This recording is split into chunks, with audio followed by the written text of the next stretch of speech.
Hello Africa, and a warm welcome to JIT-TV News, where we bring you nothing but politics, business, sports and entertainment all in one experience. My name is Andile Gogolethu, Intombi yawacintu Mahlaba. Now let's take a look at your headlines for today. Embassy of the Republic of Zimbabwe makes official notification of registration of Zimbabwe exemption permit for Zimbabweans who intend to go home. South Africa's energy crisis expected to be at the top of agenda SONA on 9 February. Zimbabwe cricketer announces a depleted squad, Craig Irvin. The Embassy of the Republic of Zimbabwe in South Africa announced yesterday and made official notification to Zimbabweans who intend on going back to Zimbabwe. The Zimbabwean government has decided to facilitate and assist those holders of the Zimbabwe exemption permit who wish to return back home due to the impending expiry of ZEP. The embassy and the consulate will conduct a mapping exercise to identify and register for ZEP holders. Furthermore, the mapping exercise will be conducted in the course of February and March 2023. However, this does not oblige any Zimbabweans who return home, but it would be much greater to have all Zimbabweans in their own country. The government of Zimbabwe has stated on numerous occasions its readiness not only to welcome but also to facilitate those ZEP holders who wish to return to Zimbabwe. In order to adequately prepare to do so, the embassy and the consulates of Zimbabwe will be conducting a mapping exercise to identify and register ZEP holders who wish to return home. This exercise is composed of two parts, the first being an online registration, while the second part involves physical visits by multi-sectoral teams to designated areas across South Africa. The teams will comprise officials from the embassy, the consulates, and several government ministries.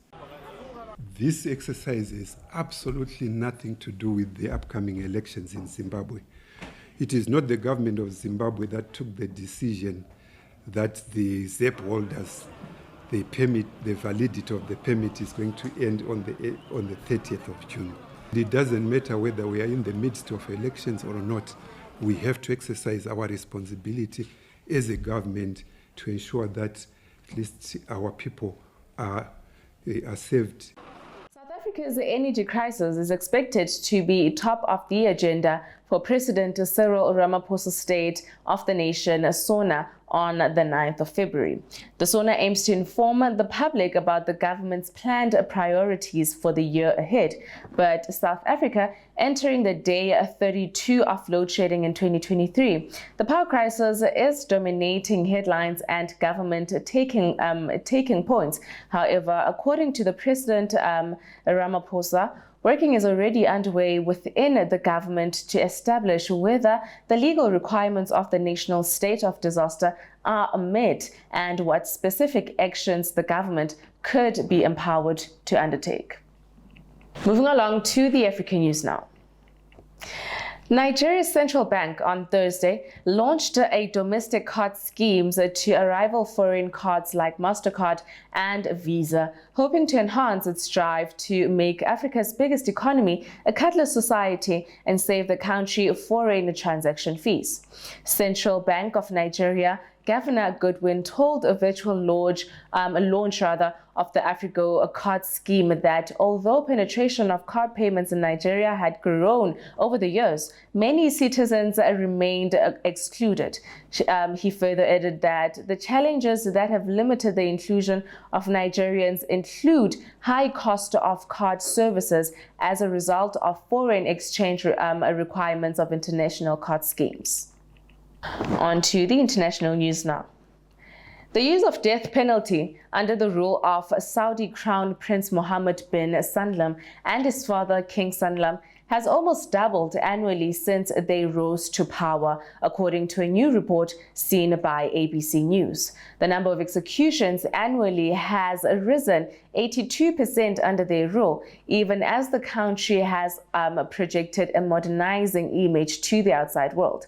However, the BBC received a statement from the Saudi embassy in London in response to an investigation into the death penalty, which said other countries around the world use the death penalty at their own direction. On to the business side of news now. A total of $8 million has been invested in fiber infrastructure across the country in support of Vision 2030 of a digital economy.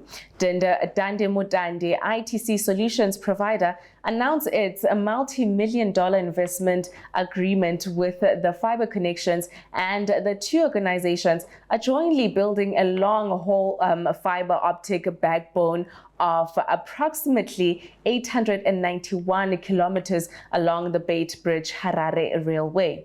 The $8 million investment will enable Dande Mutande to significantly expand its footprint in the provision of reliable connectivity and information technology services in Zimbabwe, Chief Executive Mr. Neva Ncube said.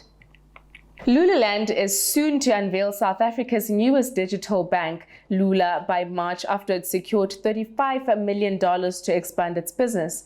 The bank will be offering a bespoke suite of products that address the challenges faced by a small and medium-sized enterprise in managing their finances. The global digital banking market size was valued at $803 billion in 2019 and is projected to reach $1.6 trillion by 2027, according to a report published by Financial Sector Conduct Authority.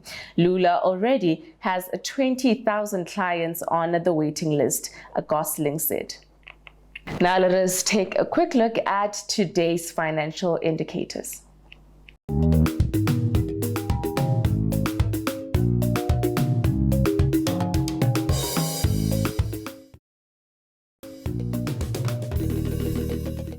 Lastly, moving on to sports news now. Zimbabwe Cricket have announced a depleted squad led by Craig Evan for the two-match test series against the West Indies that gets underway at Queen's Sport Club in Bulawayo this Saturday.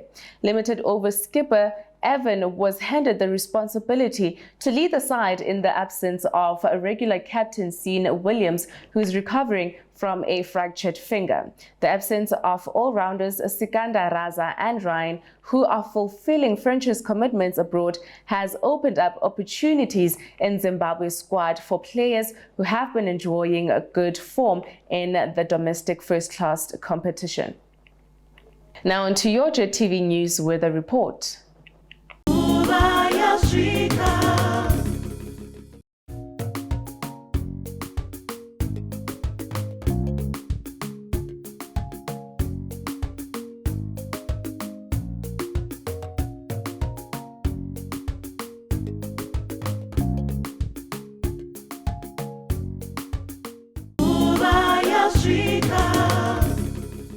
And that is all from me to you. A huge thank you for joining me tonight. As always, kindly please comment and follow us on all our social media platforms at Facebook, Twitter, and Instagram, or rather go to our website at www.JIT-TVzw. Signing out, it is Andile Kukulethu, Intombi yakwaCintu Mahlaba. Have yourselves a great day.